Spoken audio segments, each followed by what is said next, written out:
இன்று நடைபெற்றுக் கொண்டிருக்கும் ஜெயலலிதா அவர்களுக்கும் ஏழைய பாட்டாளி சொந்தங்களுக்கும் இனிய மாலை வணக்கத்தை தெரிவித்துக் கொள்கிறேன்.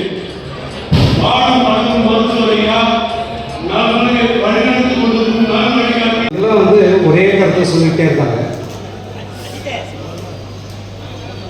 ஊடகங்களுக்கு இன்றைக்கு செய்தி கொடுக்கிற ஒரு கட்சியாக பாட்டாளி மக்கள் கட்சி இருந்துகிட்டு நிறைய யூடியூப்ல அதை வச்சு பணம் பண்ணிக்கிட்டு இருக்காங்க.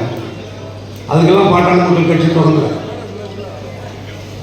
பாட்டாளி மக்கள் கட்சியினுடைய வளர்ச்சி என்பது தமிழ்நாட்டுடைய வளர்ச்சி, அது இந்தியாவுடைய வளர்ச்சி. விவரம் அறிந்தவர்களுக்கு தெரியும். பாட்டாளி மக்கள் கட்சியினுடைய வீழ்ச்சி என்பது தமிழ்நாட்டுடைய வீழ்ச்சி, அது சரியில்லை. கொஞ்சம் பொறுமையா இருங்க, நிதானமா. நம்மளாம் இந்த இடத்துல நிற்கிறது காரணம் மருத்துவர் ஐயா தான். அவங்க எல்லாம் நம்ம நிற்போமா? நமக்கு என்ன, நம்மளாம் நிற்க வச்சுட்டு எனக்கு என்ன தோணுச்சுன்னா, நான் ஒரு 4 நாள் நான் பார்த்துக்கிட்டே இருக்கேன். ஒவ்வொரு மாவட்டமாக இந்த செயற்குழு கூட்டம் நடக்கிறத ஐயா பார்க்குறாங்களோ இல்லைன்னு எனக்கு தெரியல. அவர் பார்த்துருந்தாருன்னா நிச்சயமா அவருக்கு புரிஞ்சிருக்கும் உண்மை நிலை. பார்க்காமல் அவர்கிட்ட மறைக்கிறாங்கன்னு தான் எனக்கு தோணும். ஐயா தயவு செஞ்சு பாருங்க எங்க இருந்தாலும். நீங்க உங்களுடைய மகன் என்பதற்காக மருத்துவர் அன்புமணி ராமதாஸ் அவர்களை நீங்க தலைவராக்கல. ஏன்னா நீங்க ஒரு சாதாரண தலைவர் இல்லை, இந்தியாவையே வழிகாட்டக்கூடிய, இந்தியாவிலேயே 6 இடஒதுக்கீடுகளை பெற்றுத்தந்த மிக முதன்மையான பொது நோக்கமுடைய சமூக சீர்திருத்தவர். அவர் எப்படி ஒரு தவறான ஒருத்தரை தலைவராக்க முடியும்? அப்ப எதனால உங்களுக்கு அந்த சந்தேகம் வந்துச்சு? இல்லைங்களா, என்ன விட்டா 1 மணி நேரம் நான் சொல்லுவேன், அதுக்கான இடம் இல்லை. நம்மளாம் நினைச்சிட்டு இருக்கோம் முதலமைச்சர் ஆக்கணும், நம்ம தலைவர் முதலமைச்சர். அதெல்லாம் சாதாரண விஷயம் இல்லை. அவருடைய திறமைக்கு அது ஒண்ணுமே இல்லை. ஏன்னா இன்றைக்கு முதலமைச்சர் ஆகியிருக்கிறவங்க, முதலமைச்சர் ஆக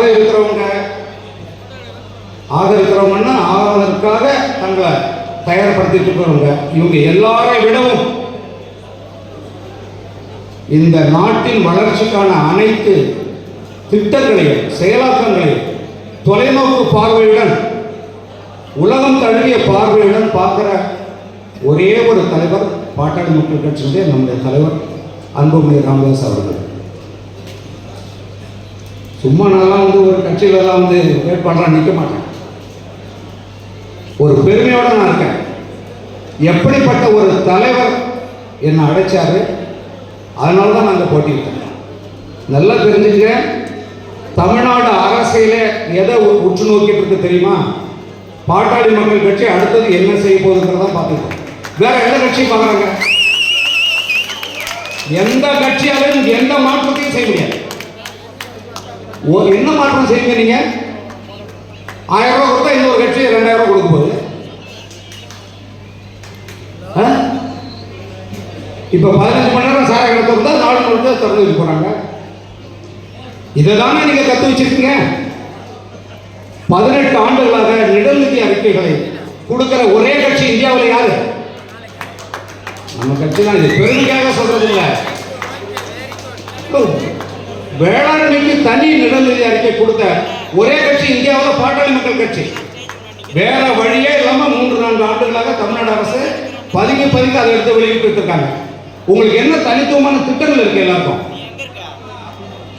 நல்லா தெரிஞ்சுங்க. இது தமிழ்நாட்டு மக்களுக்கு சொல்லக்கூடிய ஒரு செய்தி. ஒரு கலைஞனாக, ஒரு படைப்பாளியாக, ஒரு ஒரு வாக்காளனாக இந்த தமிழ் மொழியையும் இந்த இனத்தையும் நேசிக்கக்கூடிய ஒரு சாதாரண எளிய மகனாக நான் சொல்றேன். மருத்துவர் அன்புமணி ராமதாஸ் போன்றவர்கள் அவர் முதலமைச்சர் ஆகும்போது தான் உண்மையிலேயே உங்களுக்கு முதலமைச்சர் யாருன்னு தெரிய போகும். நீங்க பாருங்க எவ்வளவு நாங்க பேசுறோம், எவ்வளவு திட்டங்கள் வச்சிருக்காரு, அதான் உங்களுக்கு தெரியுமா? என்ன திட்டங்கள் இருக்கு இப்ப காத்துட்டு இருக்காங்களே. இப்ப முதலமைச்சர் வேட்பாளராக நிற்க போற உங்களுக்கு என்ன திட்டம் தெரியும்? உங்களுக்கு எந்த ஊர் எங்க இருக்குன்னு தெரியுமா? அதே தெரியாது.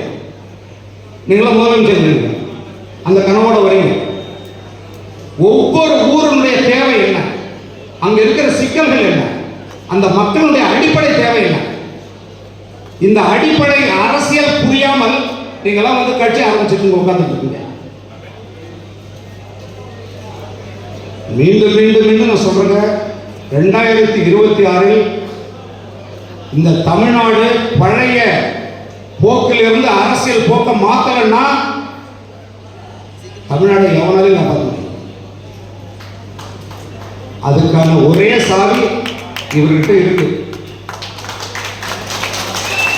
எங்க நண்பர்களாலேயோ அந்த கட்சியில் இருக்கிறதாலேயோ நான் அதை சொல்ல, அப்படிலாம் நான் சொல்ல வேண்டிய தேவையும் இல்லை, எனக்கு அவசியமே கிடையாது. மீண்டும் மீண்டும் சொல்லக்கூடியது. அவ்வளவு பெரிய திறமசாலி நீங்க எங்க ஒடுக்கி வச்சிருக்கீங்க? திரும்பி திரும்பி அந்த 4-5% இடஒதுக்கீட்டிலே உட்கார்ந்து அந்த ஓட்டிலே உட்கார வச்சுக்கிட்டு இருக்கீங்க. ஒரு திறமை இல்லாதவங்களை கொண்டு போய் எங்க வச்சுட்டு இருக்கீங்க? இது தமிழ்நாட்டு மக்களுக்கு வரணும்.